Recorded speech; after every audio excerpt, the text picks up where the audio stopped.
And we're live. Morning thoughts, morning thoughts, morning thoughts. I don't think I'm supposed to be live this morning because a bunch of stuff just happened right before I went live, but I'm still live. So, shout out to the people going out to work this morning. Shout out to the people coming in from work this morning. Extra special big up shout out to the people who work multiple jobs. I have the utmost respect for you. Shout out to my entrepreneurs, my stay-at-home moms and pops, my retirees.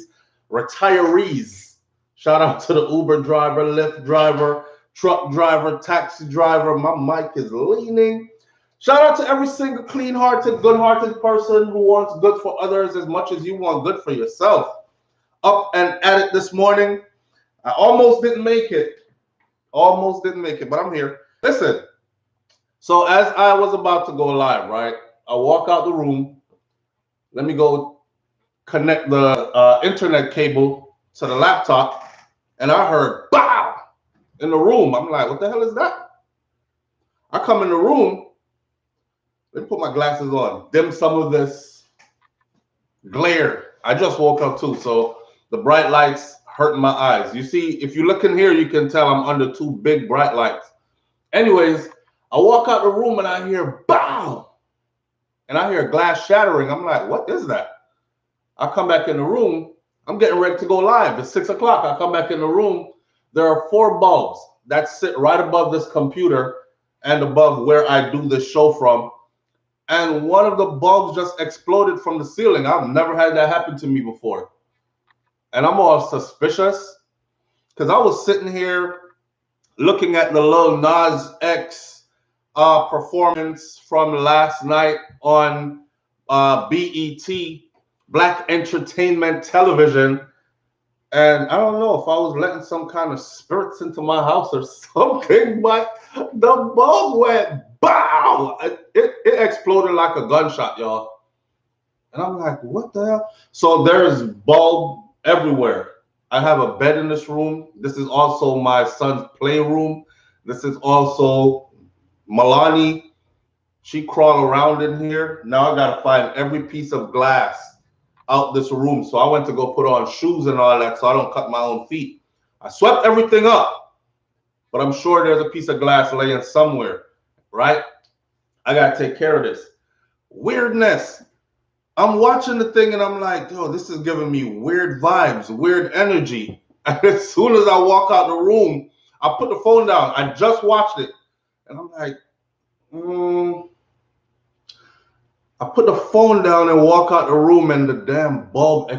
Somebody explain this to me. Somebody, because I'm suspicious. I country come from enough people, so I'm really suspicious sometimes. Rolling calf and them something that me believe in them thing that I could have swore I've seen them. Pretty sure I've seen my great grandmother before. Yeah, she box off. I'm gonna tell me if I go back inside of the house, I listen to grandma and these things. I don't know. I don't know if one has anything to do with the other. But this is weirdness. Ball out, John, purify the place. Who said that? Blue? Where said blue? Some incense of a burn, you know? Eh? Because you know, if this was my grandmother would have been, I think I've seen weird stuff happen in my house before that make my hair, I'm still looking up at the bulb because there are three more bulbs in there. And I don't want to be sitting here. For that reason, I'm going to keep my hat on and keep my glasses on. Because if the other bulb explodes that's pointing right at me, I don't want to have glass shards in my eyes. It busts like a gunshot. Bow! I don't know if it had anything to do with the Lil Nas X thing that I was watching. Y'all think it did? Maybe I shouldn't be watching that stuff again. I'm suspicious enough. Bad. Bad, bad. I could have dopey, you know. My wife be tripping too. She ain't no better. She saw she see my brother in here. I said, yeah, my brother is in here, I think. So this Lil Nas X thing last night, boy, have y'all seen it?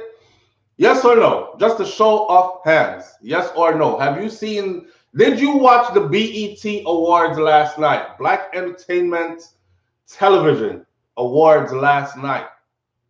You watched it. Shout out to Darling Walter Riley. Thank you for being here. Shout out to every single person tuning in this morning. I ain't even usually do my shout out to the first 10 people that come in. Pardon my manners, man. I'm a bit off this morning. The first person that came in this morning, let me see this. P Niles 123. Good morning, SoFlo. Good morning. Darling Walter Riley was next. Dainty D was next. All Things Tony Ann, Mary B, Chumsy Paris, London Boy, Nika Lawrence, La Zionessa, Beverly Reed, Merlene Elliott. Out of many one people, out of many one people. Straight Cheese, and one more. Let's say shout out to Bugsy Daly and Janet Brown and Nature Man. Thank you for being here this morning. So talk up to me now. Have y'all seen the BET Awards? Did you watch it last night? Give me some yes and no's. There's a whole bunch of no's in here. Okay, well, you haven't seen it, so you're probably not affected. No. Damn, nobody saw it. Why not? Why? It's called Black Entertainment Television. Why you not being black? Huh? Why you not be black? Why you miss Black Entertainment Television? How could you not see it? Black Entertainment Television is for black folks like us. Why didn't you see it? Yeah. People, listen. Didn't know it was on? Kimwood said she didn't know it was on. I was working.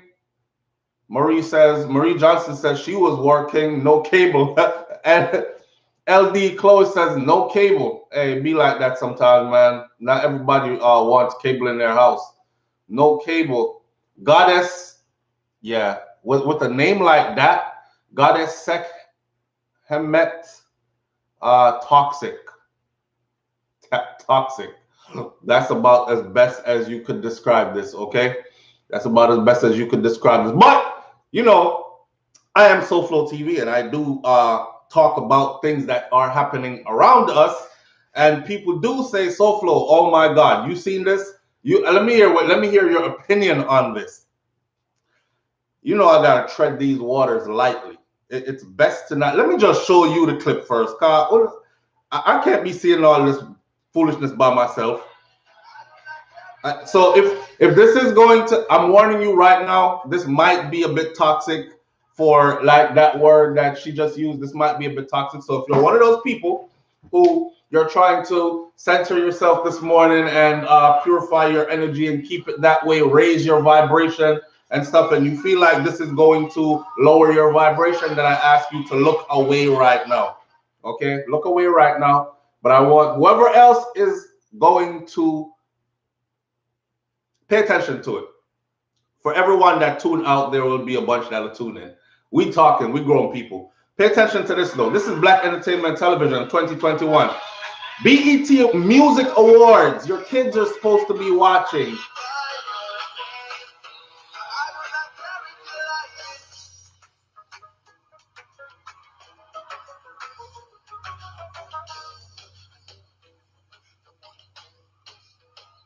Gods of Kemet.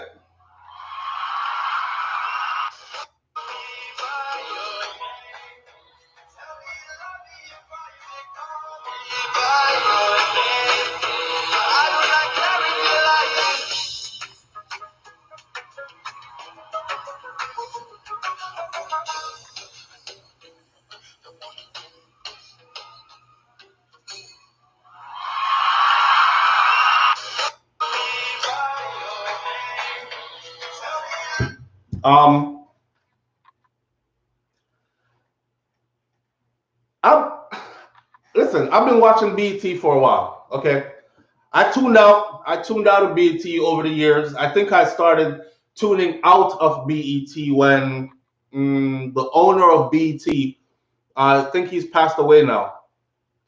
Recently, I tuned out of BET when the owner of BET was a black man, and then he sold BET to, I don't know who he sold it to, some other entity. It used to really be Black Entertainment Television. Black Entertainment Television. You could go on BET and see all the black excellence in the entertainment world. That has changed, and that changed a long time ago. I don't think BET, Black Entertainment Television, is handled by black people. First of all, shout out to the gay community, the LGBT community. I'm not saying anything against your community. I'm just trying to figure out. I haven't seen a man and a woman kiss at this award show. You know, there was no normalizing intimacy between man and woman ever on this show, but there is sure normalization of two men swapping tongues on this show. This is supposed to be a family show. This is a music award show. And yes, I already know, I'm not too shocked because of who it is. Lil Nas X. He is the new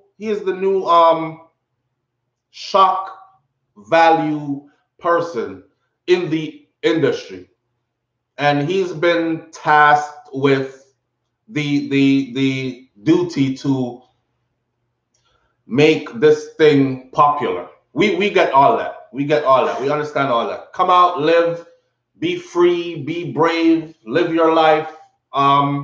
F what people gotta say. You got one life to live. All that. I'm all for that. I'm all for that. Do you think? But what's up with BET? What is up with BET? Them couldn't even balance the thing, brethren. Like, if you're gonna have that in one segment, then we want a segment where like there's like a guy kissing a girl at least, or because my little kids sitting down watching this and they confused.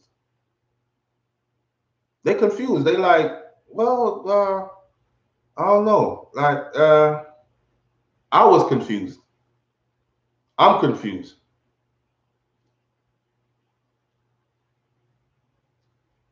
What Dainty D says I need to see the ophthalmologist before I flew back to Maryland. No laughing matter. These people are deadly serious. After hearing about how awful the BET Award was last night, I'm glad that I didn't tune in to watch it. There were some good parts to it. Like the tribute they did to DMX. That was a good part. You know, Busta Rhymes was up there. You know, Busta, Philly boy. That, you know, Swiss went up there and did his thing with the whole team, Dragon, all of them. There were some good parts to it, but this was weird beyond weird. What I do notice is this is becoming very normal. What I really noticed though was people like Puffy and all of them. I think Puffy even retweeted it or put it on Instagram, a snap, and put it on Instagram and said something like, "That's right. Shout out to Lil Nas X. Live loud and proud and brave and something, or be brave," or something like that. He said. I didn't save his caption, so yeah, here it is. Puffy says, "Lil Nas X did that. Be fearless." He ended his performance at the BET Awards with a bang. Were y'all watching? And there are 12,900 and something comments under this one thing. All you can see over here is what the F? Laughing my ass off. Puff Daddy, been suspect. He backdoor all his members, literally. Another people, you know, people are on that gay as hell stuff. So gay, bro. Like, hey, yo, pause. Oh, hell no. Somebody says, hell is hot and it's waiting for you. Hell nah, I wasn't watching. Somebody says, please delete this post. Like, it's none of the, I have not seen one out of all these comments that is supportive. But it's rammed down our throats. That's why sometimes I keep my mouth closed, because I don't want nothing down my throat. But it's, no pun intended, but it's rammed down our throats, literally. To see people are like, I ain't never seen people be so excited when a man kisses a woman. You kiss your woman and it's like, oh, he just proposed. Okay, good for them. Nice, next, move. You come out with your little family. You're like black and strong, and we're gonna be together forever. We've been together for years now, holding it down. The kids are growing up. This is a beautiful picture. Everybody is like, yeah, okay. So when's the real show starting? Could y'all like move them off the stage? Trying to get to the real show, you know? Man, come on, time. Swap tongue with one next man, and everybody standing ovation. When did this become so exciting?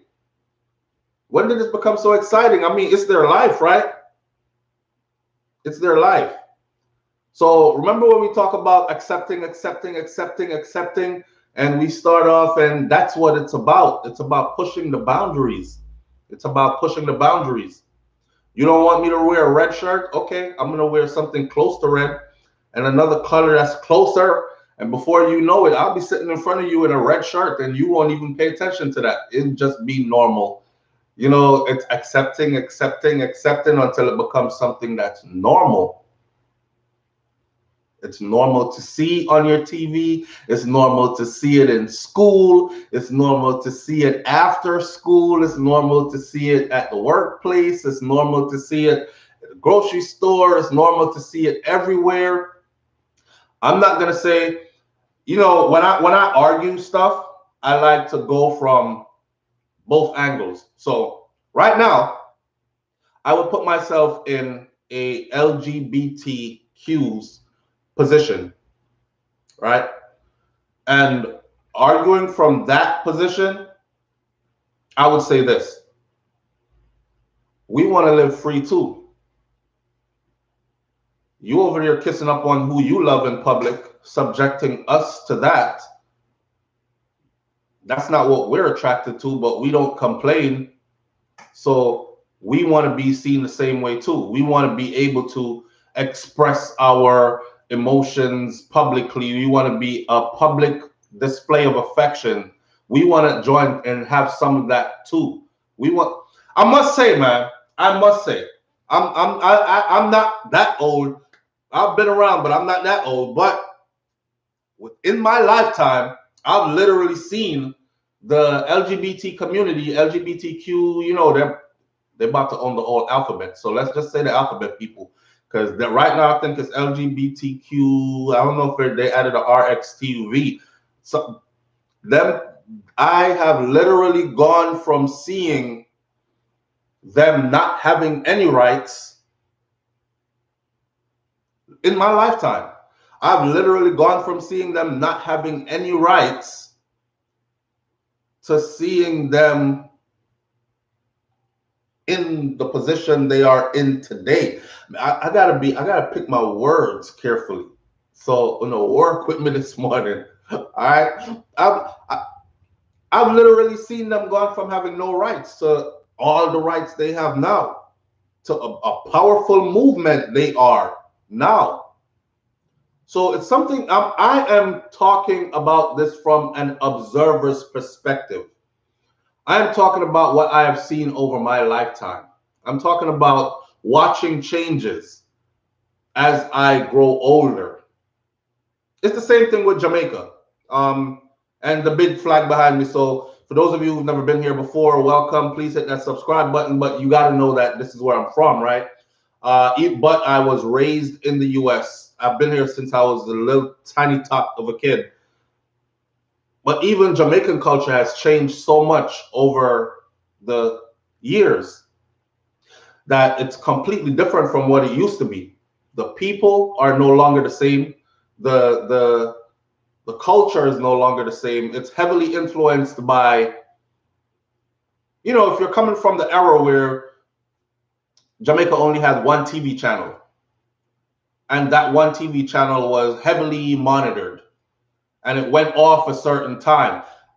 If you notice back then, for those of us who are grown enough to remember back then, if you notice back then, certain things we weren't into because it was just not, it wasn't stuff that was in our face.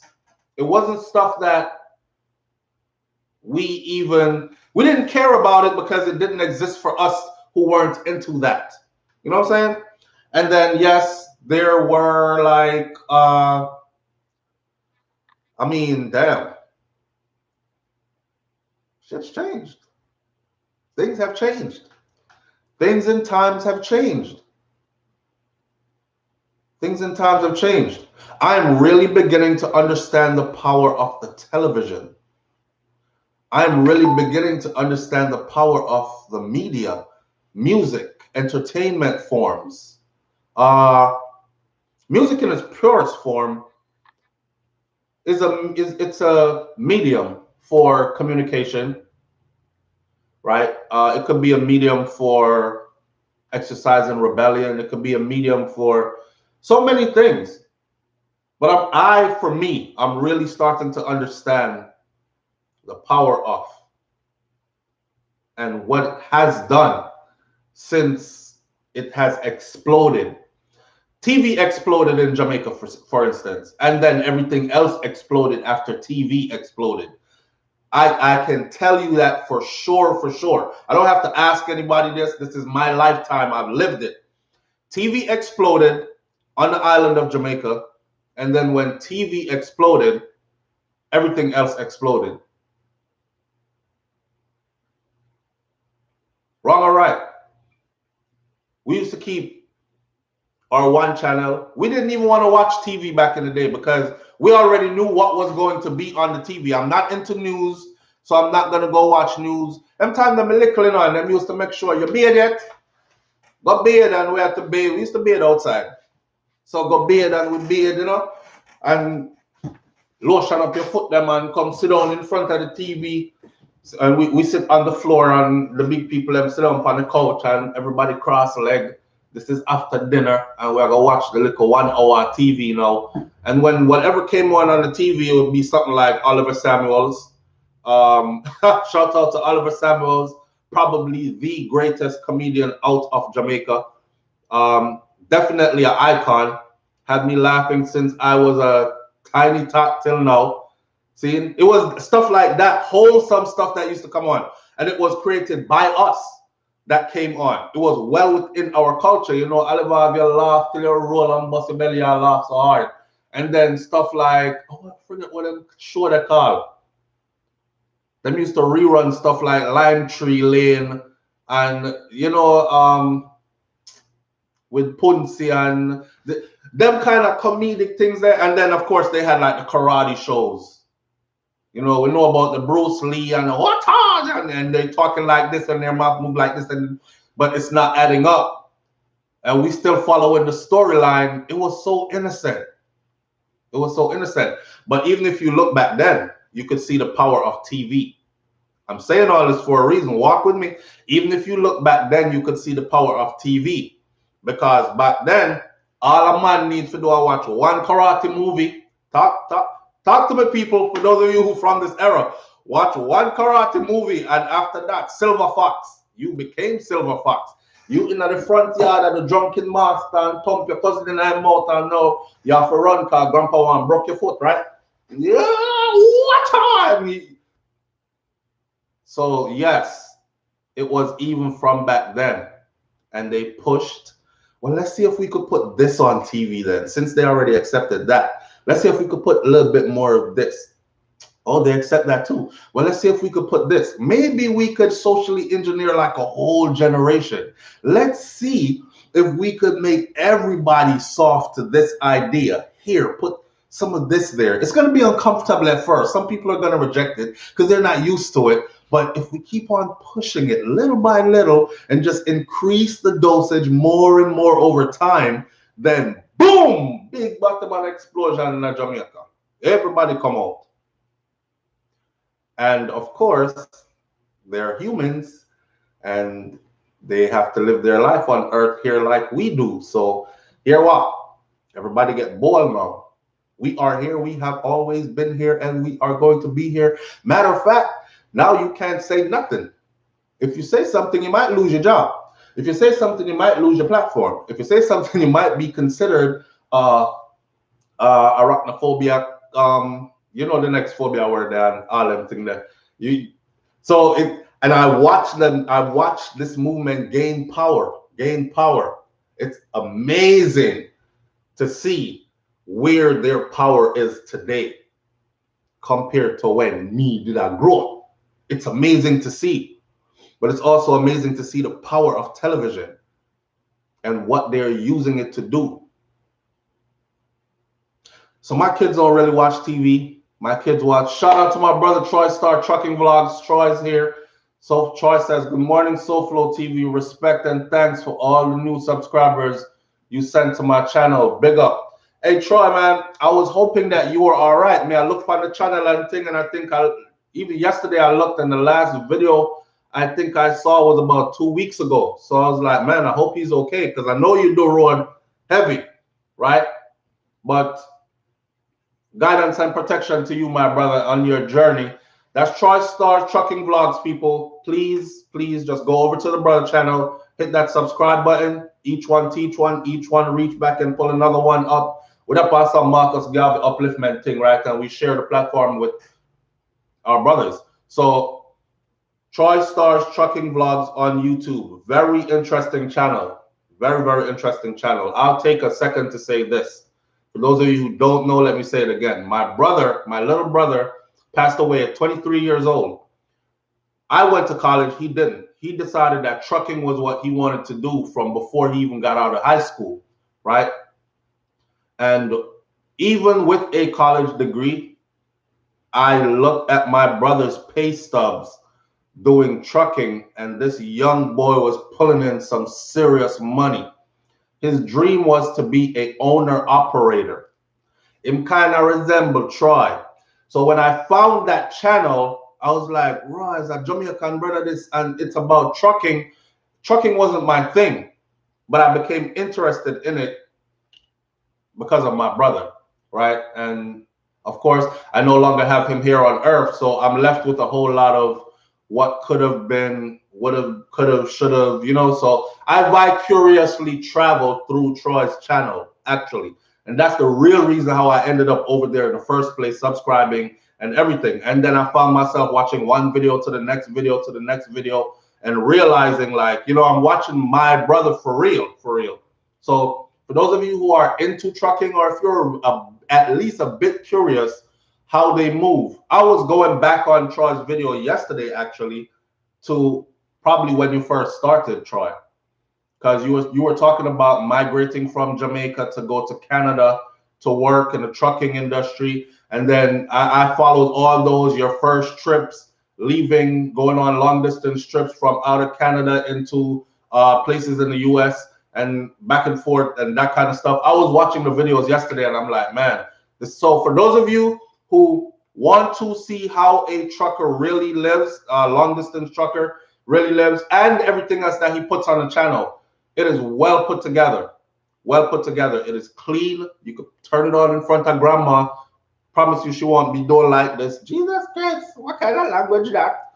None of that. It's clean, wholesome, everything. Very educational channel as well. And for the brothers them out there who's into or thinking of getting into the trucking industry, this is me extending something to you that is very valuable. If you want a step-by-step, walk you through, go over to Troy Star's Trucking Vlogs. I mean, he covers everything. Everything. All things you thought you would never be interested in, you end up watching the whole thing. Be like, Ron, I just watch him start. I forgot what it was I was watching yesterday that couldn't start, or so. It's just very interesting to watch. All right. So shout out to Troy.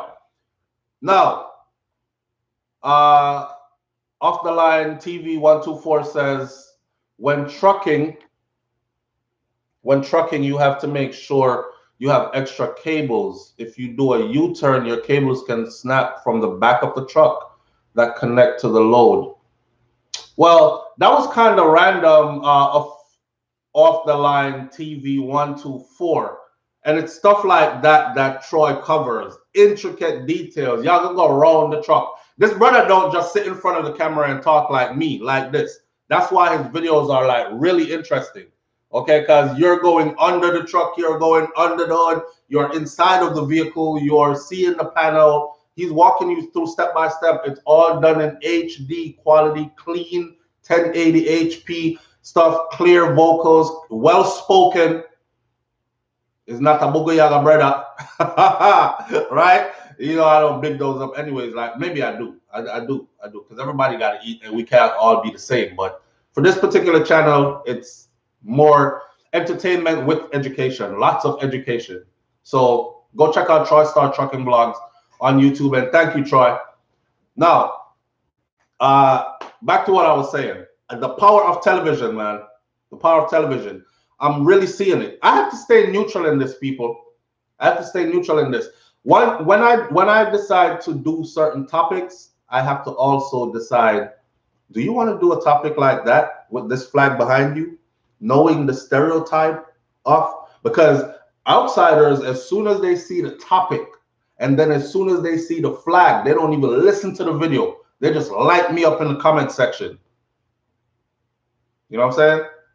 So I'm not one of those Jamaicans. I don't go around talking about, yo, them boy left for dead and gunshot, tomato boy. I'm not one of those people. I really, truly, seriously have lived long enough on earth to where I can say, to each his own, really. Really and truly, each his own. If I'm not into it, I don't go where they go. If I'm not into something, I just don't put my foot in it. Or my hands in it, or any other body parts in it, if I'm just not into it. I don't ridicule people for how they live. I am talking about seeing stuff, witnessing change. And I have children. I have children that are growing up in this world. Some are pretty young. You know, and I do think to myself, I can't be everywhere at once. So some things are going to seep through. Like, all the children have devices, like, you know, their little electronic devices. Everybody had to get their stuff the other day just because COVID hit. And people had to go to school online. People had to work online, right? Through whatever they were using, Skype or whatever it was they were using. So you can't monitor all of them and everything they do and everybody. So stuff's going to seep through to them. Even if you're there trying to protect, oh, don't look over here. Don't look at this. Don't see this. This is not for you. This, I think it's the time to, like, let them see. I think it's the time to let them see. And correct me if I'm wrong in the comment section, please. I think it's the time to let them see. Am I wrong? Am I wrong? It's the time to discuss these things with your children now. Now, I am also of the knowledge now that certain people are born a certain way. That's not just a basic choice for some people. That some people are born a certain way. You know, so Rising Phoenix says, yes, you are. I'm wrong. If I'm wrong, please tell me why I'm wrong. Because we have to have that talk, yeah. My biggest fear is this. My biggest fear is somebody introduce something to my child and they introduce it in a way that my child is not able to process it. And I'm not around to break it down for them. And now they're in the middle of something that they have no understanding of. You know what I'm saying? Their first experience with something. I would like to be the first to soften the ground, to say, hey, you know, this is what's taking place. You know, this is,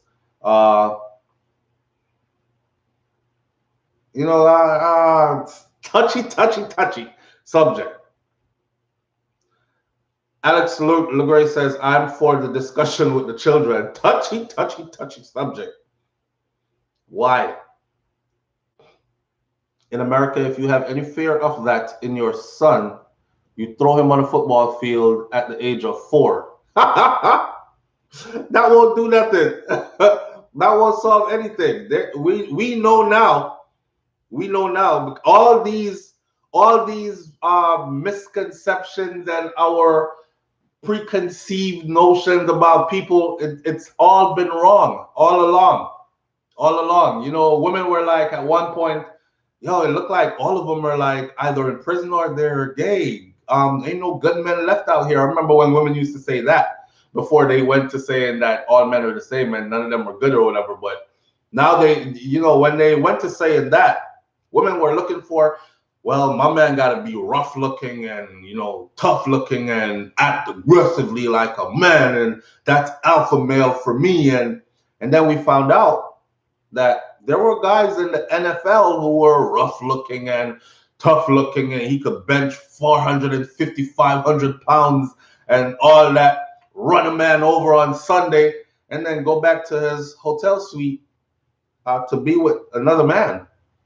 So listen, I just want to talk to my picking them here. I want to be the first one to talk to them. And since them at dash out everything so fast that me can't keep up with it, I just feel like I just need to gather everything up and sit the kids down and be like, hey, listen, this is what's going on out here. I would encourage. We all have different parenting styles. I would encourage parents to start talking to their children though, because believe me, outside is going to be talking to them. And when I say outside, I'm talking about everybody outside is going to be talking. The streets are going to be talking to them because they're going to be walking down the street and be seeing stuff that they are going to be curious about. Now, curiosity leads to exploration if there is heightened interest. You hear what I just said? Curiosity leads to exploration if there is heightened interest. But where there is already education, knowledge of, okay, this is what it is, boom, this, that, there's usually no heightened interest unless somebody is inclined to go that way already. You know, this is not me trying to tell you, oh, stop your kid from being gay. If your kid is gay, they're gay. There's nothing you can do. Let's say people pray. I talk about we have to pray it out of you. It's a devil. We have to exorcise the devil. We're having an exorcism. Hold him down. Jesus. And that man get up still gay. Gayer than when they started praying for him. So I don't think it's something you could pray out of people. I don't think it's something you could. But to see the celebration of it publicly, though, even on like a family show, that's my thing. Even on a family show, like we're supposed to be seeing like the BET Awards. This is about music. This is about who the best artist of the year. You know, who had the hottest song. And we're supposed to sit in the living room with some popcorn like we did back in the day and be like, yo, I got my money on DJ Khaled. That album was dope. Yo, his album had Buju Banton was on his album, Barrington Levy was on the album, and then your brother should be over here saying, nah, the album was good, but you heard the Migos joint? That Migos joint's hot. Yo, it's not that no more. It's not that no more. Now it's about the pre-show and the after-show, and a man have to show up in a dress and be very flamboyant, and it's just a whole fiasco now. So this was actually his outfit before. He wore different outfits to this thing. So it's nothing surprising, the youth living in his element. You living in his element. He wasn't out before he got famous. Remember that? And remember I explained to you how they snuck this one in there? Huh? They had every child singing first. I'm gonna take my horse to the old town road. I'm gonna ride till I can't no more. Not right. I got the horses in the back, and it's so catchy. All the little kids were singing it. Lil Nas wasn't like this when that came out. He was playing the part, and and everybody got suckered into it. And all the little kids, I'm gonna take my horse to the uptown road. And then next thing you know, he's sliding down the stripper pole all the way to hell in a G-string to go sit on Satan's lap, and fire burning everywhere. That was a real setup. That was a real setup. Marvelous Marvin says something about that song I just didn't like. I'm not gonna lie, I like the song. I like the song. I feel kind of weird after, and maybe this is me being hypocritical, or maybe this is me being biased a bit, but I felt it's like Sam Smith. It's like listening to Sam Smith now. I don't get the same vibe that I did when I knew nothing of his sexuality. When I knew nothing of his sexuality, I was like, yo, who is this? This song is bad. And then somebody was like, yo, it's a white boy. He's not even from America. It's a white boy from, I think, England or something like that. And I was like, that brother of soul. He must have been like Eminem. Like, he grew up around some black people, because melodies and notes hitting and the construction of the song words. I mean, I'm into music like that, right? And I'm like, yo, this is some powerful stuff. You know, he's singing. He's singing. And then he came out and said all that stuff. You know, it's the same thing for even back then. Y'all remember? I won't be your preacher, teacher. Put your tiny hands in mine. I will be the one who loves you till the end of time. What about him? George Michael. Me never know nothing about George Michael life like that. I knew the songs, and I'm like, yo, this is some dope song. The song that make you feel like whoever you were with at the time in life, you and them are probably gonna be together forever. I think Boy George was different from George Michael, Nature Man. Boy George was different from George Michael. And then George Michael's life at the end just took all kinds of weird turns. Like, he's caught in a public bathroom soliciting head from some random man who was like, get off me, get off me. And he's like, I just want to suck it. He's like, get off me. His life just turned, and then the music just didn't make no sense to me no more. Because I remember him doing an interview, and he was like, yes, when I wrote that song, I was with the older man, and it was my first experience, and you know, he was my everything. He was literally what I said in the song, preacher, teacher, you know, and it was like putting my tiny hands in his. And I'm like, bomba clock, me and the song them don't connect no more. It's like it ripped my connection to the song, you know, to know that he was actually writing like that and singing like that, like to another man. But he had a whole career. George Michael used to play stadiums. Come on now, sold millions of records. He had a whole career where he never said what his sexuality was. He never said who he was singing to.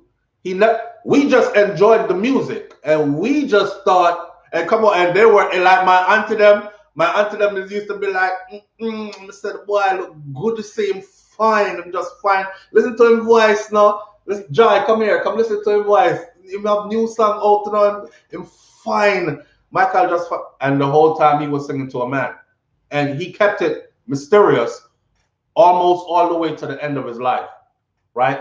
So I think I'm one of those people that I want to hear the music. I don't necessarily want to know about your fandangles behind the scenes kind of thing, you know? And I respect the artist for putting out good music. Now, if you were a man and you were singing that to another man, I don't want to know that. I don't. It's gonna F me up. I don't want to know that, because then me like the song. Now me have to go hear the backstory to the song. You know what I'm saying? It does something to me where the connection is broken. And I don't do it on purpose. I find myself not listening to these artists anymore. Because I mean, right now, if I hear a George Michael song, I'll probably sing that song all the way through. This is a song I used to hear when I was growing up. I will be your preacher, teacher, put your tiny hands in mine. I'll be in the house like, yeah, I'm cleaning. I got my glass or something. I'm here clean the house, and you know, I'm here dance up myself. And then years later, I come to find out I've been dancing all along to a man singing to an ex-man, serenading an ex-man. So Luther Vandross, Freddie Jackson, you're absolutely right. Guyanese dog, you are absolutely right. It's a lot of them. And they never came out and said it. They never came out and said it. Luther Vandross never came out and said it. Freddie Jackson never came out and said it. They never said, "Oh, when I wrote this song, I was singing it to a man. This man I was in love with, and we were in a relationship." And they never said it. Luther Vandross, let me tell you, man, my auntie them, man, one time Luther Vandross sing and Freddie Jackson sing, that was their moment to be great, okay? Because they're like, oh, and they are so adorable and they're so fine. And boy, I'm singing is just, oh, I think nobody could sing like my Luther. Luther never wanted no woman, but they didn't say it. They didn't say it. I think they didn't say it back then because it would have alienated them, stalled their career back then. Because, watch this, because they were not that powerful back then.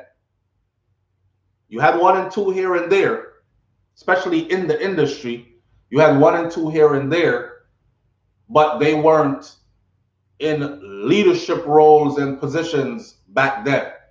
As time grew, they became that. You know what I'm saying? They became that. If any, Frank Ocean. As time grew, they became powerful. So now it was worth coming out and saying that because what? My brother right here, I'm gonna take my horse to the old town road. When he did that song, he came out just like a regular dude. And he was like, yeah, I'm from Texas. And I know a lot of people don't think we listen to country, but come on, I'm from Texas. I listen to country. I listen to hip hop and country. You know, I'm a rap artist, but I'm doing rap country music, boom, boom, whatever. And people are like, yeah, he's very creative and he flipped a country style song into a rap song and whatever. And then after they pulled him into the industry, the next time we saw him, all flamboyant. And they're like, where did the switch happen? Did they invite him to one of those mansion parties that Cat Williams talked about? And then it all went down and he decided, I don't know. Some of these people have publicists. And if you're ever wondering if he is that way, because, you know, a lot of people are saying that Lil Nas X wasn't even gay before he got in the industry. But it's what sells. When you're trying to access a certain crowd, a certain fan base, the LGBT fan base is a very faithful fan base, and they are very powerful as well, right?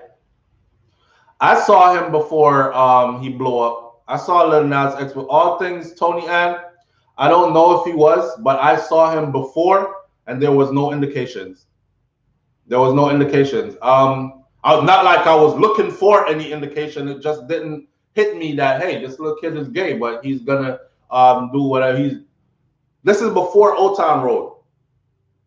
He had no jewelry on, no flashy, fancy, shiny anything on. He was just a little black kid from Texas. I don't remember if he's from Fort Worth or one of those places, but he's from Texas.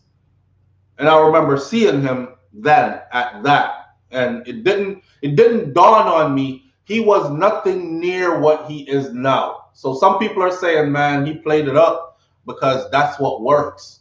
I mean, you come out with one song and then the pressure was on for him to do another Old Town Road. A lot of people were already writing him off after Old Town Road and saying, there's no way you can create another song like that. Sometimes you just got to be a one-hit wonder. And he was like, nah, I got many more tricks up my sleeve. I'm not no one-hit wonder. You'll see. Sometimes this stuff is orchestrated. Sometimes it's orchestrated. And the industry is very orchestrated. You know, it's who's willing to go the farthest? Who's willing to push this? He sold his soul to the devil. Man, listen, I don't know what soul looks like. I don't know what the devil looks like. I just think that he's been given. I do believe that there are rituals that take place in front of us, and because we are not on the inside, we don't understand what's taking place. So we look at it, like for instance, when he did the video where he's sliding down the stripper pole all the way to what looks like what we would say this is what hell looks like, right? You know, they beat that into us, those of us who went to church when we were little, the ever burning, ever consuming fire. There's going to be fire everywhere and you're going to burn in eternity, that type of stuff. So he put it in a video. So he gave us the visual to what we've been told ever since we were growing up. So seeing him on that stripper pole, right? He's like, I'm going to hell in style. I'm going to put my chaps, my leather chaps on, ass out. I'm going to jump on the stripper pole and I'm going to twirl and twerk my way all the way down to hell. I don't give a damn. It don't bother me. Hell is where I reside. I live right here. I'm bad like that. Matter of fact, I'm going to hell to go lap dance the devil. I'm going to hell to go tongue kiss the devil, use my tongue, play with his ears, and then I'm going to slay the devil, and I'm going to become the new devil. That's the message I got from that video. You know what I'm saying? So like I said, there are rituals. I believe there are rituals that take place right in front of us, and because we're not on the inside, we explain it with the limited understanding that we have, which is like religion. Oh, he sold his soul to the devil, or something like that. I think there's more to it than that. I think it's more about control of a masses of people, being able to flip a switch and control millions, being able to flash images and control the minds of millions with these images. He who controls the media controls the masses of the people. You control the world. Yeah, because you can literally have them saying, no, that's not how it went.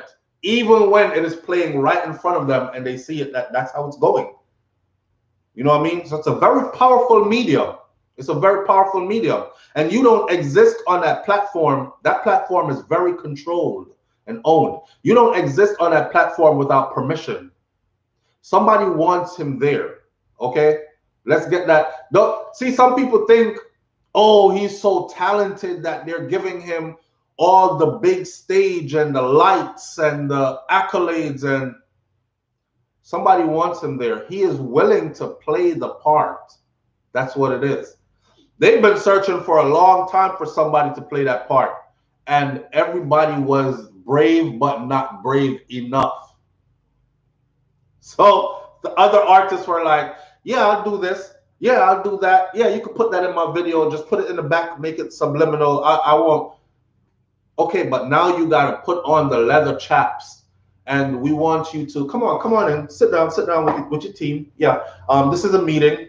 Captains on these things. This is a meeting. Big executive talking. He's like, so your idea for the song that you have, let's say your song name is SoFlo. Your idea for SoFlo, the single, we want a video that's really raunchy and catchy. And he's like, yeah, man, I'm down for anything. You know, I signed this contract. It gave me $10 million with an advance payment of $2.5 million. Come on, let's go. This is what I'm here for. Okay, this is what you're here for. We like that. We like that, Nas. This is what we're going to do. I want a scene in that video where you're like, I dreamt about this last night, you know. You were on a stripper pole and you were like sliding all the way down. And we'll make like the live fire and stuff. So we're going to have a devil. We're going to have a devil. Someone's going to play a devil, but he's got to look real mean and like scary kind of looking. But you're not going to be scared of him, right? Because you are the new devil. That is how bad you are, right? You're like, this is, and now you're sitting there thinking to yourself like, what do y'all want me to do? How did that come in to what I do? I just sang Old Town Road. Like, a lot of kids are for, I'm gonna take my horse. That's what I signed up for. I signed up for this. I don't want to go to hell in with my ass out. I don't want to go lap dance on Satan. I'm not. This is not. Listen, $10 million was on the contract. You already got a 2.5 advance, right? Things are going good for you, right? You bought your new Maybach, yeah. Your mansion is fully paid for. You travel everywhere in private jets, don't you? So you're living the life, and I'm telling you that you can get, you can get bigger. You can get way bigger. Some artists bounce on that idea, and then you have. So that's why I say now he is the one. He's the one. Some artists are like, nope, hell no. And then you never see the artist again. And you're like, what happened to so-and-so? Man, he was dope. And then he just fell off. It ain't really that some of them fell off. It's that some of them climbed the ladder and then they got to one door. And behind that one door was, okay, it's time to talk. So we're going to have you put this on and do this thing in it. And they're like, but why? But I can't. Listen. We are directing, okay? We are being paid to do this. Just put the no, but I can't. Remember Dave Chappelle? Dave Chappelle said he left that office and just booked it to Africa because he felt like, see, Guyanese dogs, you on it with me. You're on it with me. But let me reiterate what Dave Chappelle said. He said he wrote the joke. The joke was funny as hell. The executives kept coming to his dressing room and kept saying every time he came, he made multiple trips to his dressing room to get him to wear a dress, right? And put on makeup and stuff. So Dave was like, yeah, but the joke is funny without the dress though, right? And he said, the guy goes, the executive says, yeah, you're right. The joke is funny without the dress, but I just think that the joke would be more emphasized and even more funnier if you had a dress on. And Dave was like, no, I don't think so. I've never had to wear a dress to be funny, and I don't think I need to put the dress on. I think it's going to be funny anyways. So the executive left and he said, okay, I'll be back. Let me go talk to Marty. Marty is the top dog, right? This is the dog you never see, really. You got to be somebody to see him. Sharon Smith, I appreciate you greatly. Thank you. Sharon says, good morning, SoFlo. Good morning, Brains. So happy I made the live. Thank you for being here. I appreciate you. So Dave was like, he came back. And this time he came back. Watch how the conversation went. He said the next time he came back, each time he came back to his dressing room, the conversation got more forceful until it started turning into a demand. Sooner or later, it was just like, listen, man, point blank, we just need you to wear the dress. We just need you to wear the dress. And Dave was like, no, I'm not doing it. And he's like, well, Marty's not going to be happy. The production team's not going to be happy. The bosses aren't going to be happy. And walked out the room. And he was left in the room with his joke in his hand, like, what the? Like, what part of my joke made you think of a dress? It had nothing to do with the dress, right? Well, that's how it goes. That's how it goes. I just think Lil Nas is just playing his part. That's all he's doing. Kevin Hart put on the dress, yes. Who hasn't, really? The question more should be who hasn't. Because almost all of them have. Almost all of them have. Scorpion World says, good morning, SoFlo. I'm always watching the show, but never really lucky to catch a live stream. Well, thank you for being here, Scorpion. You caught it this morning. So you see what I'm saying? They come and it's like a joke at first. Yo, if you say that joke, but imagine if you had a dress on though, bro, it would be really funny. And you're like, no. I'm gonna say the joke without the dress. It's gonna be funny anyways. All right, I'll be back. Then they come back. Hey, I think Marty wants you to wear that dress. I ran the idea by Marty. Marty thinks the joke is hilarious. He is in there, he's falling over laughing. But check it. Marty says if you put the dress on, the joke would be extremely more funny. Now, these are the guys that actually finance everything. So, you want to be on board with that. And he's like, I don't know. I'm not going to. Okay, I'll be back. Next time, listen, man, Marty just wants you to wear the dress, okay? We just want you to wear the dress. He's like, just want me to wear I'm not wearing the dress. Another reason why Dave Chappelle actually ran away, the main reason he said was the jokes that he was making, he realized that those jokes were actually being used against us and against his own people, even himself. Remember, he used to be like, white power, just like I'm rich, bitch, right? White power. And he'll be a black man who's blind, but he's a KKK member, and he was raised a certain way and didn't know that he was black his whole life. The people in the KKK didn't know he was black because he always had the hood on and his hands were always covered. And then one day something fell off and they saw it while he was saying white power. It had everybody actually walking around after that. If you think about how deep this is, if a white person actually goes, white power, the first thing you're going to think of is, holy shit, this is a blatant, outright racist person. He just did the whole friggin' Hitler thing and white power, long liebe Deutschland. And you're like, oh, okay, that's where he's at, right? Well, they were using that Dave Chappelle joke to say, oh, we were just playing. Dave Chappelle did it. That's what we're doing. We're doing the same skit that Dave Chappelle did. But that's not what they were really doing. And they were starting to do it to him. So he said his cubicle just got smaller and smaller till he felt like the walls were closing in on him and had to bolt out of there. It's a bunch of weird stuff going on. So the industry is pretty weird, man. And we are outsiders looking in. So we can only take from here, there, and there, the little that, you know what I'm saying? That's it.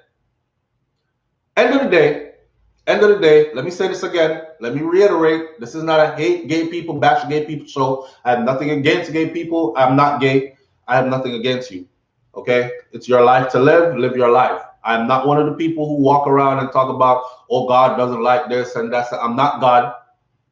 I'm another human being that's here trying to figure my way out. I stick to my business. I take care of me and mine, right? Your life is not my focus. When stuff seeps over into my arena, then I address, right? So big up to all the gay people. I hope you have a equal rights and justice kind of life like everybody else.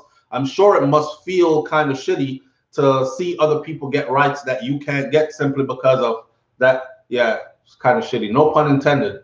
But it's, you know, I wish no bad, no harm for any human being, regardless if you're gay, straight, or indifferent. None. None. Especially, I won't be wishing bad for you simply because that is who you are. That definitely won't be a reason why I'm wishing bad for you. Yeah? So, tolerance, yes. We have to share Earth, yes. This wasn't made for us alone. We have to really coexist. Really. So, and I can't be a hypocrite. I've said that before. Working in the medical field here, I definitely cannot be a hypocrite. I can't turn away my patients because they're gay and they're flamboyantly gay. I can't turn away my, or I can't say, oh, I'm not going to work at this place, this facility, because the person who's doing the hiring here, or the lead therapist here, or, you know, the like administration leader here, whoever is like this. I can't say that. I go where my trade takes me, what I went to school for, and also when I work, it's not an issue. That's not what we're here to do. I didn't sign up to the company to find out who's gay and to bash who's gay. I signed up to the company to do what I went to school to learn how to do. So I'm here to do that, and you're here to do the same, and we're going to be a good therapy team, and we're going to put the interest of our patients first, and that is all we should be focused on. Some people do get carried away and be extremely focused on other things. That BET stuff, though, that's another level stuff. Like I said earlier, I have never seen so many people applaud for that. Two men swapping tongues.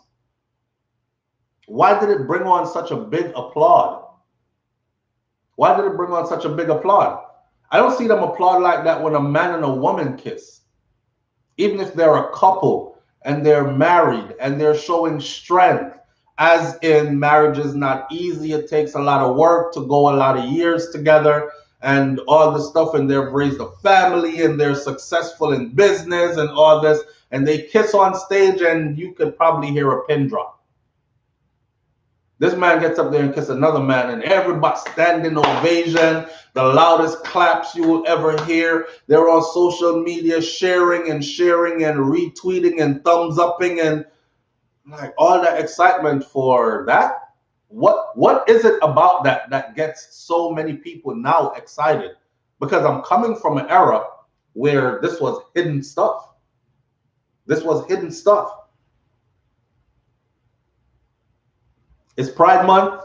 Well, damn, I wouldn't have known that. I wouldn't have known that. Well, rock on, man. Shout out to y'all. Shout out to you on Pride Month. That's the agenda that they're bringing out. You know what? Be Young. I think that agenda has sailed. I think that agenda has sailed. They are in powerful positions now. The movement is strong. There's no agenda. This stuff is just. It's just life now. It's just life now. You'll be hard pressed to find a movie on Netflix. I'm sitting there watching kids' movie. This is supposed to be about children going into the mountains, exploring, getting lost. They found a map. They're going to look for treasures and all that. And lo and behold, Tommy likes Richard. And he's winking at Richard the whole time. And I'm like, what the hell is this? Like, they have to put it in there somewhere. I'm watching stuff. I'm sitting there watching stuff with my wife. And just like that, I end up in a gay porn. Just like that. Two men naked in bed going at it. Like right in. I didn't get on my TV and say, let me find gay movies or gay porn or gay love scenes. I didn't put none of that in my thing. We saw a movie. This is a good movie. Watch the preview, read the thing, because that's how we watch movies. We watch the preview, we read the description, and we're like, yo, this sounds good. Plus it has Samuel Jackson is in it, so-and-so is in it. Yo, those are good actors, yo. Al Pacino is in it. Them are good actors, and they never act in movies that are not good. Let's watch this movie. And you're watching it, and they sneak it up on you because 10, 15, 20, 30 minutes in, you're feeling safe. You're feeling safe. You're like, nothing ain't happening. Everybody come gather around, watch this movie. It's good. And boom, out of nowhere. I'm like, what the fuck? Hey, check. Everybody check. Close your eyes. Check. Stop. Yo. What was that? What was that? Was that necessary? Why did that just come in like that?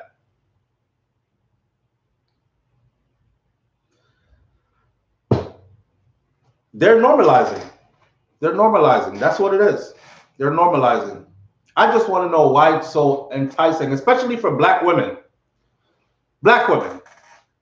Black women make the best, like they all have.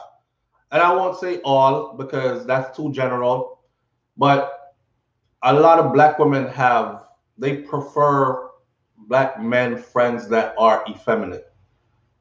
And then big them up everywhere them go. Yeah, girl, and I'm a hairstylist, our clothes stylist, or just the homeboy. Girl, he's one of the girls, like we see this.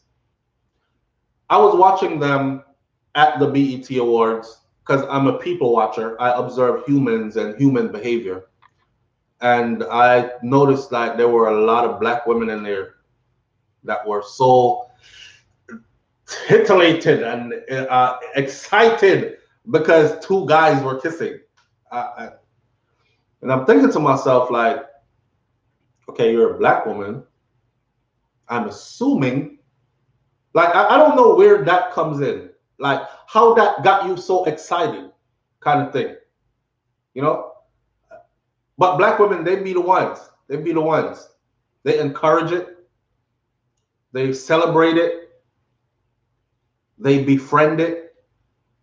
They defend it. Yeah. Black women. Mm-hmm. The same black women that'll be like, all of them are the same, man. No good man out here, girl. They all trash. They all rubbish. Only good men I know are my gay friends. Man, I wonder what. You believe they pretend for the camera, Darlene Walter Riley? No, I don't think so. I think some of them do. You're right. Some of them do because it's like you go to that job function where you really didn't want to go in the first place, and you have to be there. Hi, hi guys, how you doing? Yes, okay. Hi. In your mind, you're like, I can't wait to get out of here. I hate every freaking person in here. Hi. Everybody's all right. Yes, good to meet you. Same here. Thank you.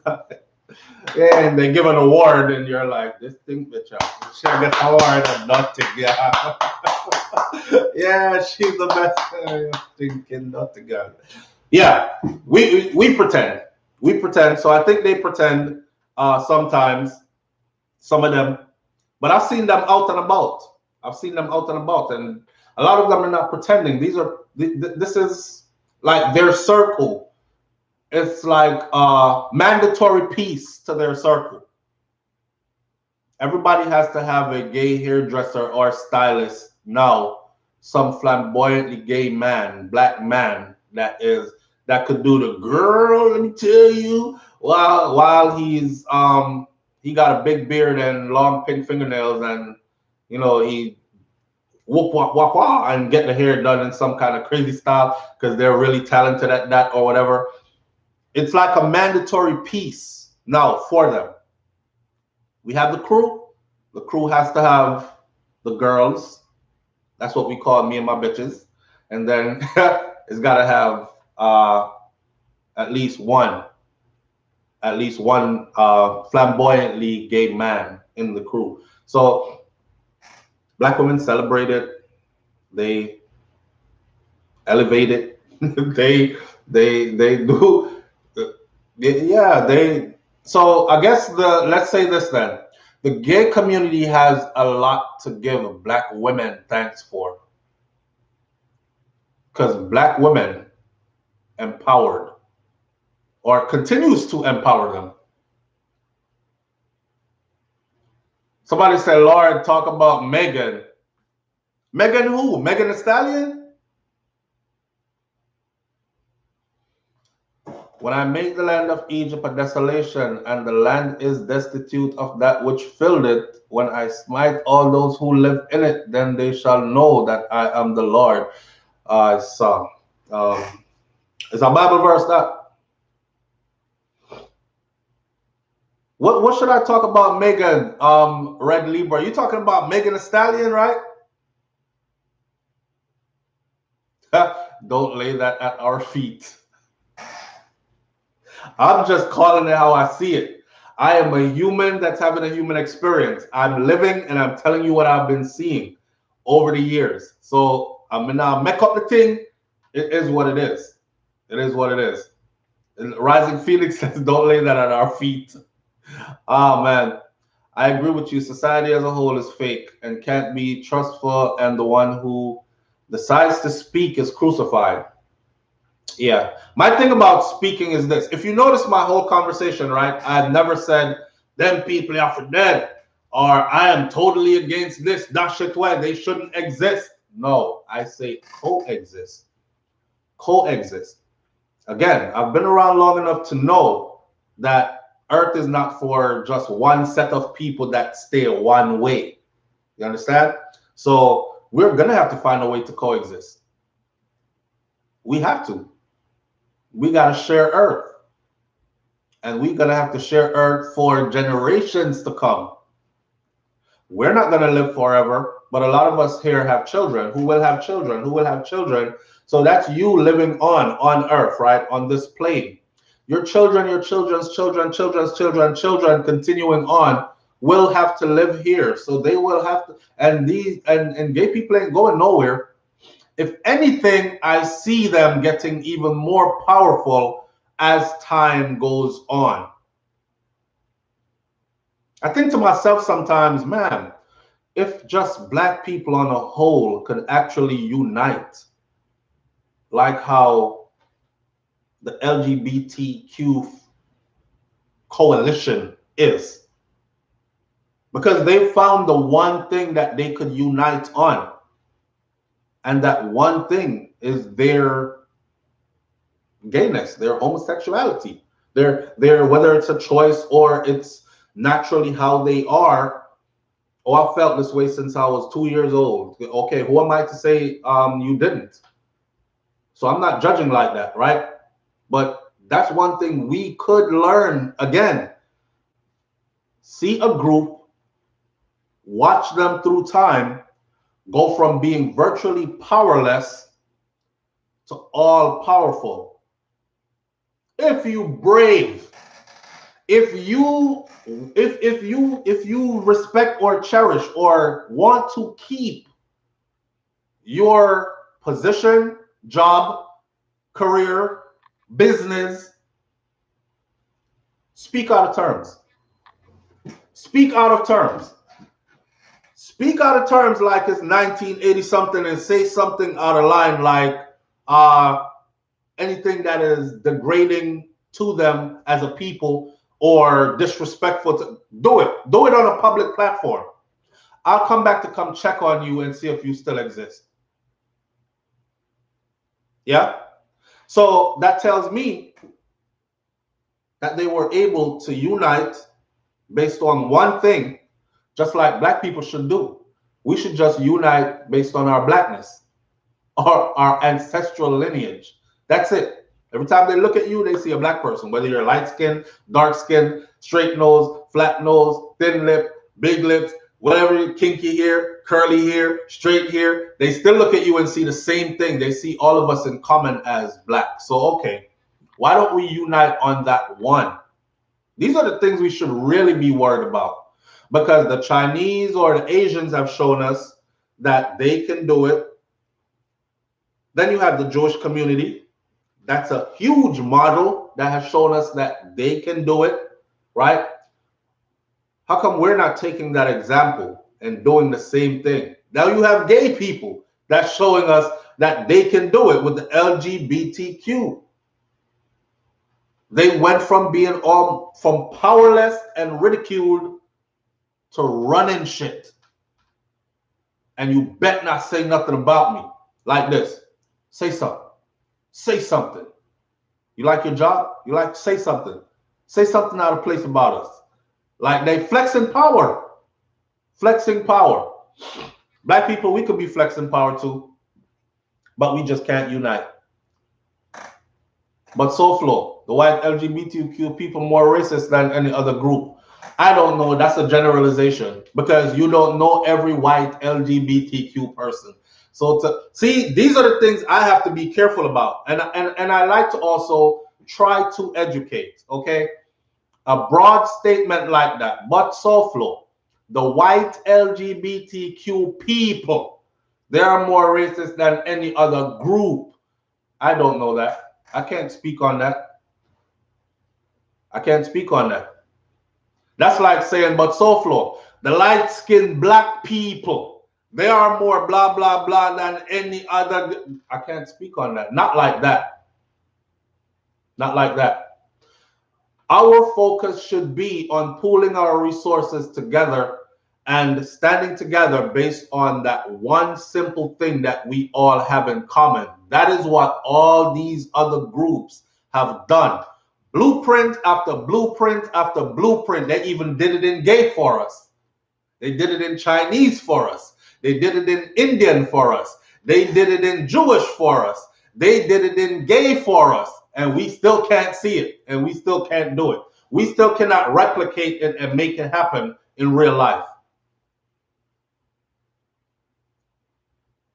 I wonder why. We still under mental slavery? Yeah, I think we are, but I think it's because a lot of us want to remain there. I think it feels comfortable to lean on an excuse. You see, when you stop leaning on excuses, now you got to stand on your own. It's like I'm leaning on this chair right now. I'm not too using my legs and my back. I'm chilling.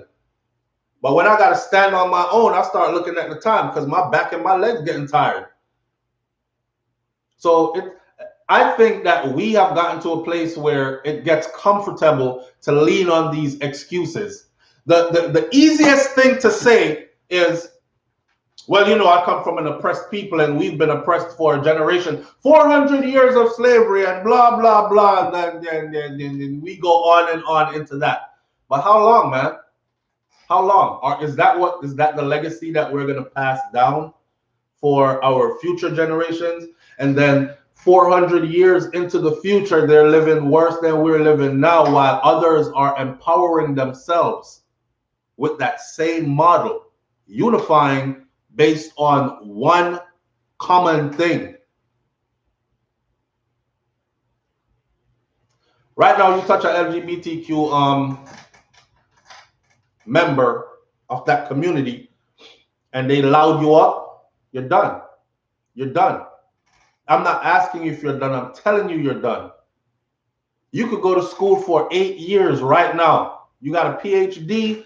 You work in this field. Go to work and say the wrong thing. 8 years of school out the window. You could shelf that PhD.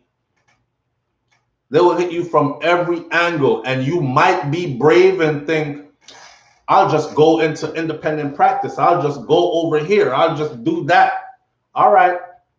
Ask Butcher them when they start showing up in front of your business with them big old placards like this, and then start, come on, guys, he's over here. More of you, come on, we need numbers.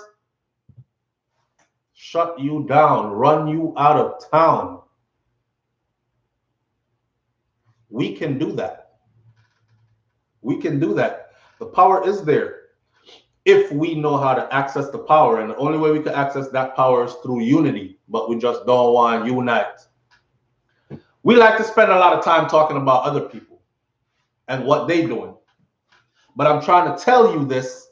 The end message is watch them empower themselves and gain more power and more power while we stay here virtually powerless, chatting about other people's business. Oh, man.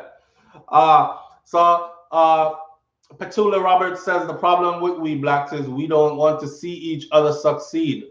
We're too jealous of each other. Man, all that is a part of it. All that. All that. We conditioned ourselves to be that way.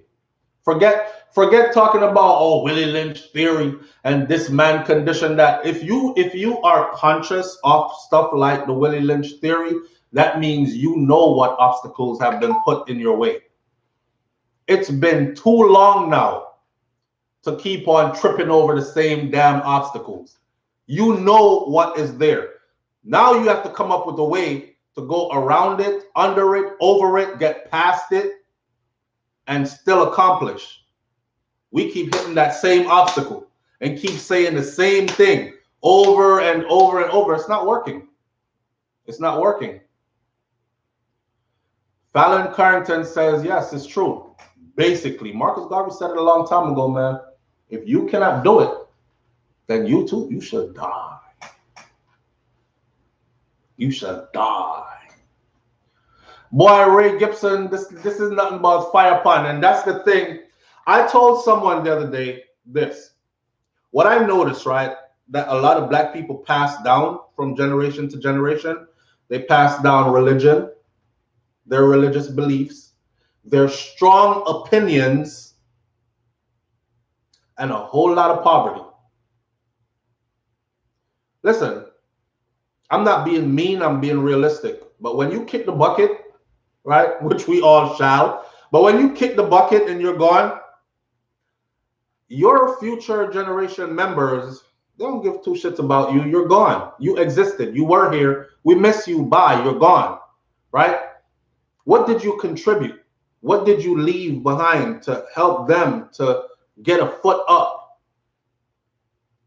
We keep leaving behind the same stuff. Everybody got to start over, or everybody is starting from scratch. Everybody is always starting from scratch. That's why we keep singing the same story. That's why we keep telling the same story and singing the same song. Nobody paying it forward for us. So we keep on having to, so everybody gets to experience what the bottom feels like. Everybody gets to experience what coming up from nothing feels like. Everybody gets to experience the trauma that goes along with poverty, what that feels like. Majority of us get to feel, and the whole time we there talking about fire upon a body boy, hand button bottom on this, hand gunshot in a body boy head, hand bottom boy for dead, and they're just making progress right past you. Well, leave you with all that garden, they're just making progress right past you. And guess what happens? This is reality right here. Your children or your children's children will have to sit in front of one of them. They will have to go to them for something.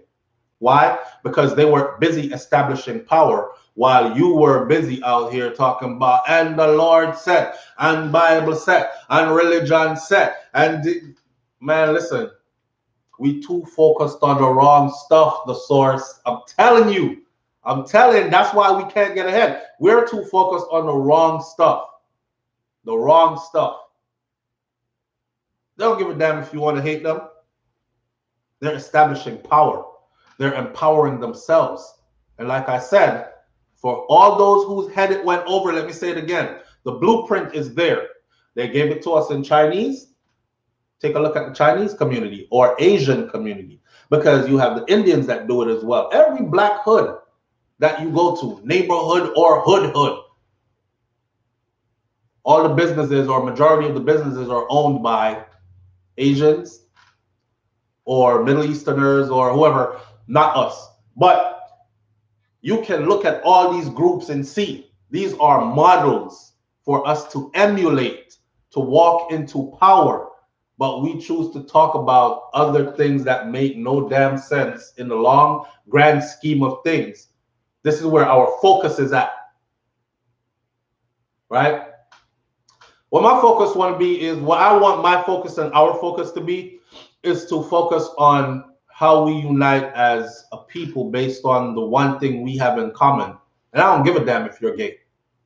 I don't give a damn if you're gay. If my computer needs fixing, I don't go to somebody, a technician, and say, hey, can you fix my computer? I'm going to drop it off here. But wait, are you gay?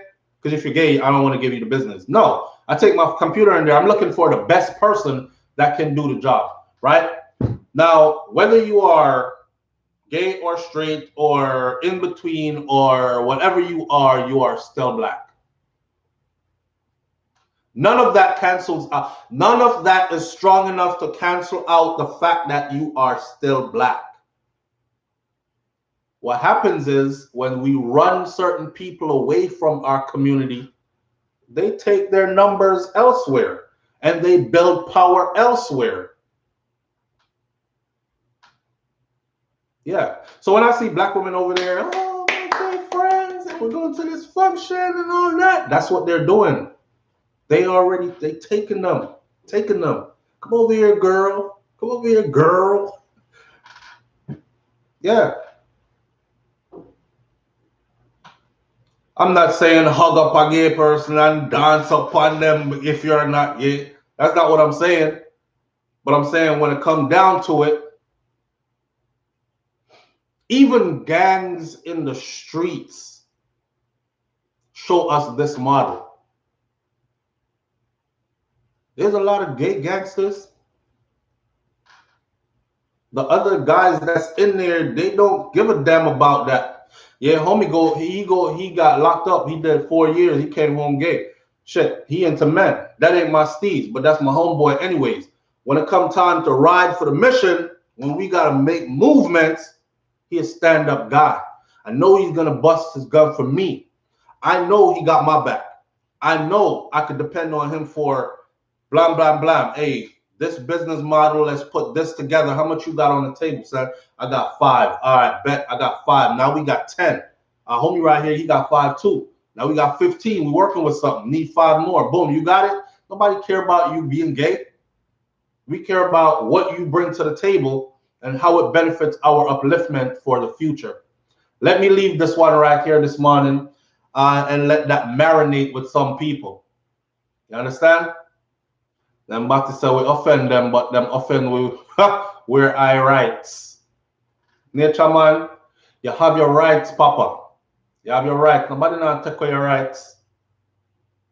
But you watching other people get their rights should never mean that your rights is being taken away. You have your rights too. You always had your rights.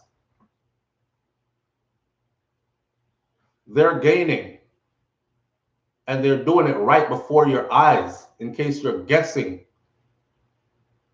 Watch and see. All who want to talk foolishness, watch and see. I let time do the telling. Like I tell my kids, I said, you see the nerd or the kid that you call a nerd in school? While you over here trying to be cool guy, right? Because all the girls in the class must laugh when you make your little joke and you're disruptive, and the damn teacher is calling me. Why is Jaden being like this? Why is Kosi being like this? Why is blah blah blah? I said, them same little kids right there, you laugh at them today, right? You're going to be working for them in the future. You're probably going to be serving at a restaurant that they eat at, or some kind of service to them. They will be your employers. You will be an employee. So if that's what we want for the future, we could keep on this track that we're on. Just know that you're giving a future of servitude to your children. You're having children and grandchildren and great-grandchildren to come be serving other people. Not masters, they will be servers. Unless we wisen up, majority of our children and grandchildren will be servers. And some of you in here, you're coming from a pretty rough place. You know what I'm saying? Not everybody's background is smooth and shiny. You're coming from a pretty rough place. You know what poverty is. You know what struggle is. You know what all that is. And you still are willing to pass that on to your next generation. So they could be traumatized all over again. Start over all over again. Feel like they're in the world by themselves all over again. Majority of the white people that I know that have something and they live comfortably, it's not stuff that they worked for, you know. The stuff that was passed down to them by those who came before them, made sure that they got into a position of power sometime. If I can't do it, I'm a damn sure make sure my kids can. And if my kids can't do it, we're going to make sure the grandkids can. But it's going to start somewhere. It's going to start somewhere. We can't be on earth forever in a position of servitude forever. Guy Needs Dog says, I'm glad the birth rate is declining. I don't know where you live. Girl, birth rate is declining. Right now, they're trying to control population, but birth rate is declining. Birth rate exploding. See places like India and the continent of Africa, and there's no slowing down. There's no slowing down. I'm a server. I work in healthcare. Yes, Red Libra, exactly. Now, do you own a healthcare agency? Now we talking. Do you own a healthcare agency? We could be bigger than that. We stop dreaming big. You and your family could be a powerful conglomerate. You could actually own a hospital. Right. But you don't. Guess who does? The people who we call our oppressors. Their children do. Somebody owns it. You just work there. For all of us, or majority of us. Majority of us. Even those of us who own businesses will still have to go before a certain people. Because on our own, we're still not strong enough. You know what I'm saying? Red Libra says, I want to be like Beyonce. What does that mean? What does that mean? You want to travel the world and sing hit songs and be married to Jay-Z? What does that mean? I want to be like Beyonce. For every one Beyonce, there's like a million failed stories and attempts. So you want to be like yourself. You just want to be great at being you. Some greatness come. I don't want to be like nobody else. I know you want to be like Beyonce. That's you. Hey, We all got to emulate somebody, I guess. Me want to be like me. I just want to be able to be powerful in being me. Yes. I want to be able to transfer power as well. So when I leave Earth, power goes to my children, and they continue to increase that power and pass it to another generation. You know, like when I'm growing up in Jamaica, one of the things that we're getting extended this morning. It's cool. I'll talk till everybody leave. No, I have about 5 minutes left. But one of the things I realized when I was growing up was families like the Matalans and the Chins and the Yens and these names of these families that stood out. And they stood out because that family was able to pool their resources together. And then they became powerful to everybody else. These were blueprints.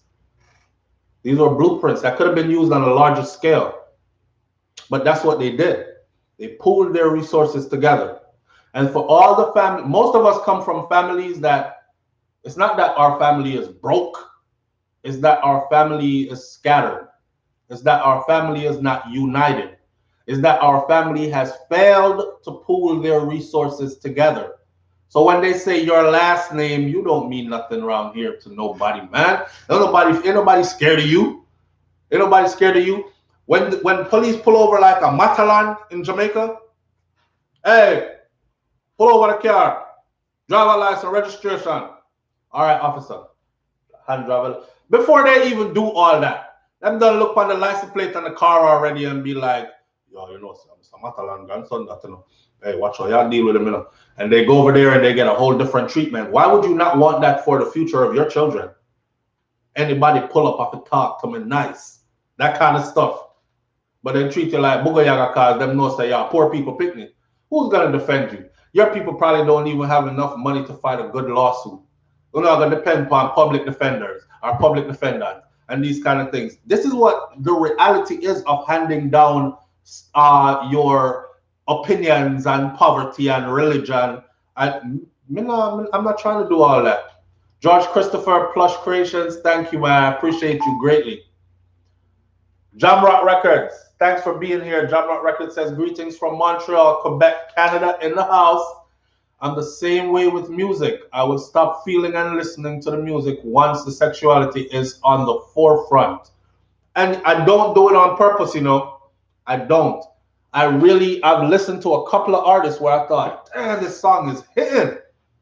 And then later on, a full interview reveals, oh, you know, so-and-so is gay, and so-and-so just came out, and so-and-so said when they wrote the song, they were writing it to a man, and I'm like, I just can't feel the song. And I hear the song play after.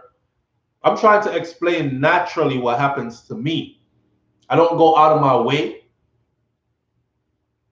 It just doesn't feel like, okay, the same feeling for it. You know what I mean? Anyhow, people, make sure when you worrying about stuff, that you worried about stuff, and when you're casting your judgment and all that, make sure you don't take too much time to do all that.